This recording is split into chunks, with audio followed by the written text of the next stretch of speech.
Okay, so Suffocation, Incantation. Like I said, it was at 89th Street, which is in OKC. It's about an hour and a half, depending on traffic drive from where I'm at in Stillwater. 89th Street's really cool. I went there to see Death Angel and Creeping Death earlier this year, and the lineup was 5 bands. So the very first band they had, normally metal shows have a local band come and actually like open up the set. So I am so stoked about this, guys. Freaking Peeling Flesh opened up the show. Now, I've promoted the last like 2 releases or so of Peeling Flesh this year / maybe I think last year I might have mentioned them. But they are a local OKC slam BDM band, and I've known about them for a while, and they opened up the whole set. So the lineup goes as follows: Peeling Flesh, Stabbing, Girl. Then Skeletal Remains, Girl. Incantation, Girl, and then Suffocation was our closer. This venue was completely sold out. So this was the first time that I've ever seen a fully sold out smaller show venue. First time I've definitely ever seen the 89th Street be sold out, and a lot of people in the crowd were talking about that. They were saying like, oh my gosh, I've never seen this venue sold out before. And so it was really, really cool. It was super, super cool to see it sold out, and it was nice too because it wasn't so packed in there that you like couldn't move or breathe, or it was like too hot or whatever. They had the fans going. It was nice and cool. You still had a lot of walking room. It was definitely packed for sure, but there was still wiggle room in there, which is nice because sometimes I feel like these venues pack out the house at a sold out show and you literally are like overheating. Perks of this venue, they always have really, really good sound, especially if you stand like in front of the soundboard, but just before like the step down where the mosh pit is. The sound is usually really, really good. You can also get super nice and up close at this venue. And it's very intimate, and you can do so without having to like shove your way, and like really push your way. Like at the Diamond Ballroom, girl, the front row packs out like first band. So you kind of have to get your ball buster shoes on there to get front row, but not at 89th Street. So you're able to comfortably get up there. It's very intimate, and it's just nice. Great sound. Anyway, Peeling Flesh. This is, again, the OKC local slam BDM band. Oh, I highly recommend you check out this band because, bro, let me tell you, they were absolutely stellar. I loved them. Now, this is a band, again, slam BDM, but you can tell that the singer is very much a kind of hip-hop head. And he was awesome. His vocals were great. You could tell he was super into it because all of the performance, they had like little audio samples and like song samples from songs that were not metal, as well as some that were metal, and then some like little voice lines from like TV shows and movies, and it was so fluid, and I loved it. Peeling Flesh was really, really awesome. I had no idea that they were playing when I originally got into the venue. When I saw who was playing, once we got our tickets scanned, I looked and I was like, that doesn't look like Stabbing. And I was like, that looks like Peeling Flesh. And I was like, I swear that looks like Peeling Flesh. And then we met up with Skeeter Moses, who is one of our Discord members. He was at that show and he was like, yep, this is Peeling Flesh. And it was just like panties off. The one thing that I didn't like, though, was their merch was quite lackluster. I didn't pick up any merch from Peeling Flesh.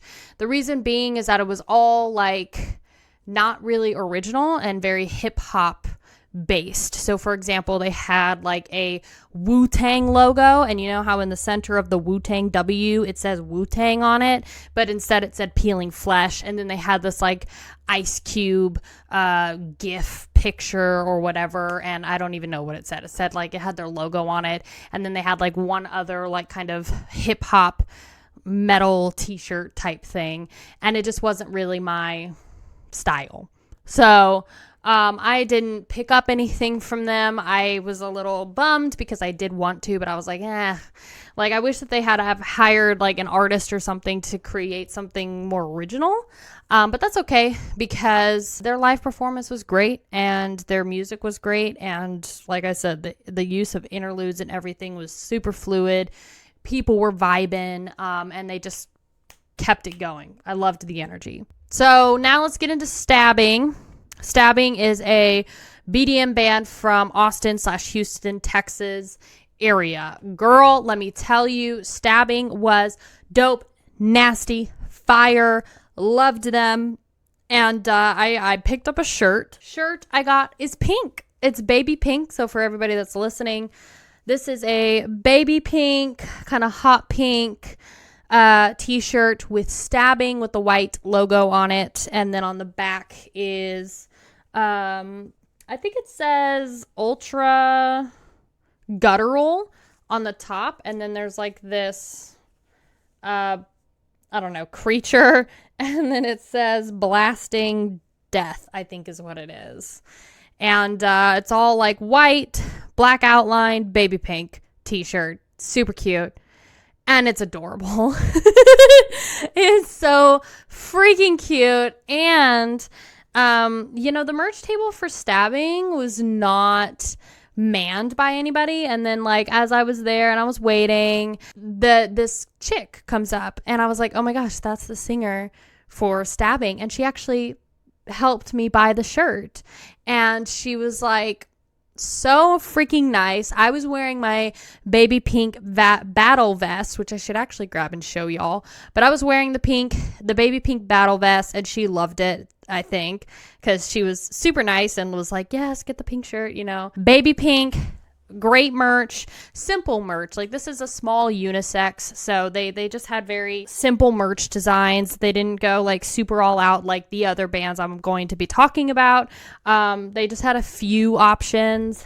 I'm hoping that they can get somebody to actually tend to their merch table at future shows because they didn't have anybody to tend their merch table. It was just Bridget, I think is her name. Yes, Bridget. So it was just her. Pretty much. She gets so into the music. Like literally she looks like she's possessed. She does these kind of like grindcore guttural vocals.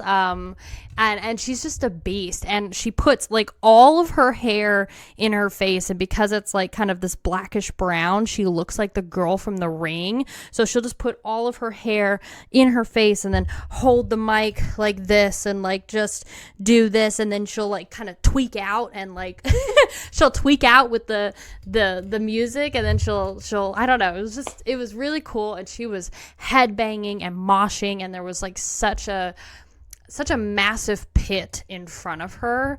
And she was just getting super, super into it. I really loved her performance and I was very impressed with her vocals. I also really liked that Stabbing's overall performance was very down to earth as well. And basically what I mean by that is it was a little more unpolished in comparison to Peeling Flesh, which you could tell Peeling Flesh like had really rehearsed the transitions and all of the sample usage and everything, whereas like Stabbing had more of these kind of like pauses in between shows and it just felt a little more underground and more intimate, Anyway, definitely go check out Stabbing.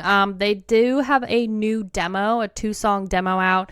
So Magpie, being the little stinker he is, got it signed by Bridget. Now, I'm a little upset because I have a Stabbing t-shirt and I have a Stabbing record, their most recent record, and I didn't bring it. I could have brought it and I could have easily gotten it signed, but either way, he purchased their 2-song demo and got it signed by her. Like I said, she was manning the table by herself. So if you do have tickets to see this tour and Stabbing is going to be there, there's a really, really good chance that you will be able to meet Bridget, talk to her, and possibly get something signed. I've said this before as far as like going to a show, like tips for going to a metal show. Bring your own Sharpies. Wait by the merch. Next up, Skeletal Remains. This is a band that I feel like is totally up and coming. And I feel like a lot of people were really, really stoked about Skeletal Remains. And I had no idea that they were signed to Century Media Records, which is really awesome. That's a huge record label to be signed to. It was awesome to see these guys. First things first, Skeletal Remains had an amazing merch selection. They had a guy tending their merch table the entire time. There were a ton of shirt options that you could pick from. They had huge, massive back patches. Like, I'm talking full back patches that you could pick. And it was just awesome. They had hats, they had cassettes, everything. So tons of different t-shirts. The first thing, Magpie bought this. It is an iron-on patch, but this is going to go on my pink vest. So, little Skeletal Remains. This is like a little, for all my people that are just listening, it's a white-backed patch, red border. Skeletal Remains is in a red logo and with this like black parasite in the middle, and it says Parasitic Horrors down at the bottom. This is the Skeletal Remains t-shirt I got, and yeah, like I said, it's like kind of this off gray or like smoky gray, vintage gray t-shirt, this castle type thing, and it says the Entombment of Chaos, I believe. Now, I'm going to be real. I've never listened to Skeletal Remains. This was the first time I ever listened to them, which was a live show. And I love to do that.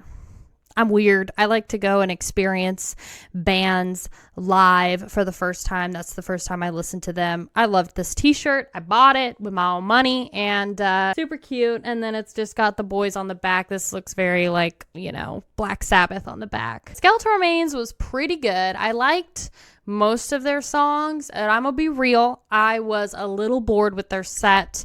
Now this could be because, bro, I don't know about you, but daylight savings time has been kicking my ass, and I don't know if it's just me, but there were some other people that were yawning throughout the entire show, and there was even one dude that was standing next to us that was literally nodding off, like he had to leave the venue and go sleep in the car. Like, it's rough out here, okay, with it getting dark at like 4:35. Like, I go to bed at like 8:30 because I'm like, dude, it feels like it's 10.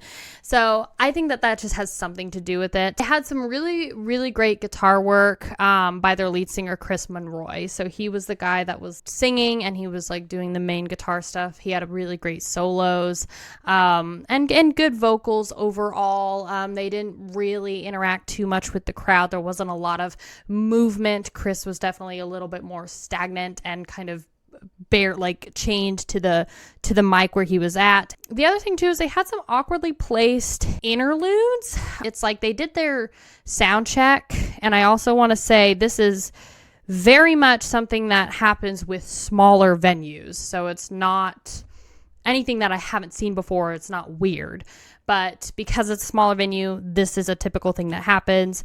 They did their sound check, and then they, Chris was like, dim the lights. So they dim the lights, and then they have their, interlude beginning the show, and all Chris does is just shuffle off to the side. It's always a little awkward to do those things, they let the interlude play, and there's just the bass player has to scoot up because the stage is small to let him pass. So it was just a little awkward, and then in the middle of their show they have another interlude where Chris kind of shuffles off to the side, and I was like, this is kind of, I've been there. It's awkward. There's nothing you can really do, because if you're at a bigger venue, you can kind of make that work a little better. But that was just something I observed. Overall, I did like their sound, and I am interested to hear more of their like recorded records and stuff. I bought the t-shirt. I like the t-shirt. Really enjoyed them. But not as much as I enjoyed Incantation. So Incantation was the second headliner legacy band, if you will. With Incantation, they've obviously been in the scene for a really freaking long time. 1989 was kind of when they started. John is like the only original member left, now, lead singer. I really liked John. I got to actually take a picture with him, and Magpie got his record signed. This is another thing why you should always bring your own Sharpies and hang out around the merch table when you can.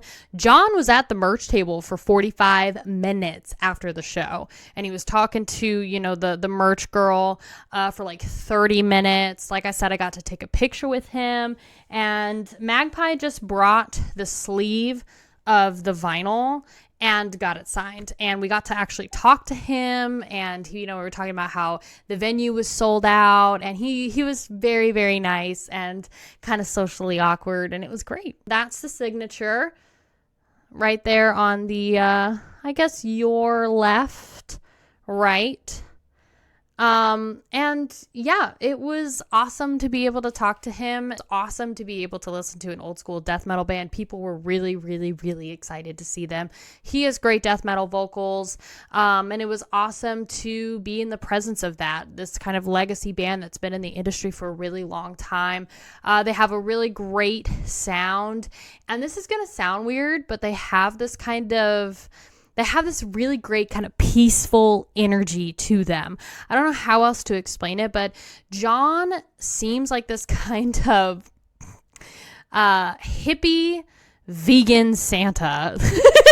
That's the best way that I could describe him, but in like the best way, because he's got this like very peaceful, happy, clean aura about him. Like when he's on stage, it's peaceful. It's good energy. I get nothing but this like kind of clean white aura energy. I know I'm being like super fruity, but it was just refreshing. It was nice.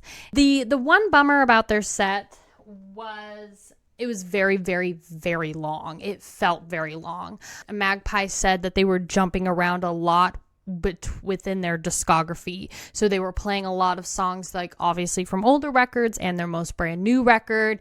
And he said it was because they had all of their older stuff is shorter in length and a lot faster paced, whereas these kind of newer songs are longer in length and a little bit slower. So there was kind of a lot of pacing issues here and there, and it just felt very long. The first part of their set was filled with a lot more older songs from their discography, so it was just banger after banger, and then towards the end it was getting a little, it was getting a little slow for me, but overall it was a really great set, and it was really great to see them. And then also I want to say that Incantation had the best merch out of everybody there. Holy cow, if you get a chance to see Incantation on this tour, girl, come with some money, because they came to play. And I'm telling you, they had every single record of theirs on vinyl, all displayed. They had cassettes. They had up to 4 or 5 tour shirts, okay? Not just regular t-shirts, tour shirts. So they had like their most recent album with the dates on it, and at least 2 or 3 other album designs with tour dates. So you were able to actually freaking have such a variety of stuff. They had tons of different, hats and t-shirts, and it was dope. It was honestly really, really dope. Great selection of merch from them. I'll show you more of the Incantation shirts. So this one, I think this one's mine. Yes. So I got this. And this is their, I'm not exactly sure what album this is. Like, I'm going to be real. I don't know much about Incantation. This is another band that I came in blind. So I have this t-shirt. I've heard that this is like their second record, I think, and it's like one of their best, second or third record. So, and then here's the back: Ancient Unholy Rising Tour 2023, with some awesome black and white skeleton kings on the back.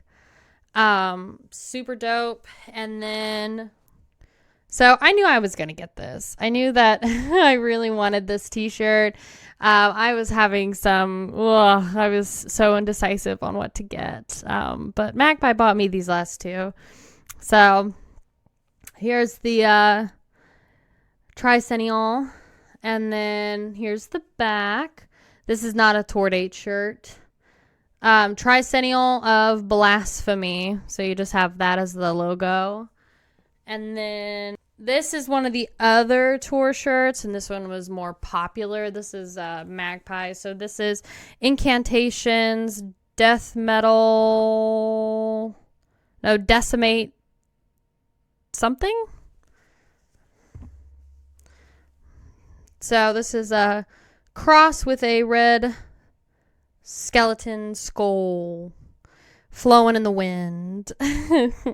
Yes, Diabolical Conquest. That's what it is. That's an album I'm definitely going to be checking out because I've heard really, really good things about it. And then here's the tour. Again, Ancient Unholy Rising Tour. Just their logo, simple logo, and the dates. So I've already mentioned Suffocation is a band that I was a little on the fence about going into it, and I was really hoping that their live sound would entice me into actually diving into their stuff more. So Suffocation featured their new vocalist Ricky, who has been a part of the band since about 2019, and Ricky did a phenomenal job. I know that there's people who are iffy about Ricky. They're iffy about new Suffocation, this new generation of Suffocation, but I honestly will say Suffocation was dope freaking nasty live. They were so much better live than they were recorded. Ricky's vocals were sick, dude. Like, his stage presence was awesome. His vocals were great. And his vocals really reminded me of the T-Rex from Jurassic Park. Just the way that he growls and screams, it's very open and he projects it very well. So it just reminds me of like how a t-shirt goes, bah! Like that's what it sounded like. I don't know. My brain is weird. That's what I visualized and that's what I got. Their set was very short. It felt like, in comparison to Incantations. And this could just be because, you know, Suffocation is slam. They are slam, brutal, death. No, they're just brutal technical death metal from New York. So that could just be the reason, is that they just were like busting out the songs. Obviously, they had a sound ordinance for 11 p.m. I think it was 11 p.m. because it was a Wednesday night. So they knew they had to like bust through the set. They also broke their cowbell. They broke their cowbell like 4 or 5 songs into the set, so they had to spend some time fixing that, which I can only imagine was stressful because they were like, dude, we want to get through our set before we have the sound ordinance, so we're not like cutting off songs, you know, because that's always such a bummer. But Suffocation was great. They had a decent selection of merch, but it wasn't nearly as exciting as Incantations. They did have somebody manning their merch table the entire time, and they only had one tour shirt. So if you're wondering what that tour shirt is, it is the actual Suffocation logo shirt. Black, red Suffocation band logo. This is the only tour shirt they have. They were sold out of a lot of stuff already. So this is the back. I love this t-shirt. It's very simple and it's great. I'm obsessed with it. So yeah. This is the only tour shirt they had. Like I said, they were sold out of a lot of things and a lot of sizes. Like they had sweatpants there, but they were out of the smalls. So which city did you see them in? Saw them in OKC. They were selling like, this is odd. I've never seen this before, but they were selling used, like one-time used stage bass strings. So literally, bass player played with those strings one time on stage, then put them back in the package and was selling them for $10.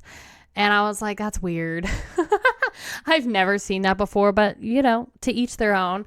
The only like physical merch that they had for like music that you could buy was the latest record on vinyl and cassette. So they might have had a CD there, but I just remember seeing the vinyl and the cassette especially. So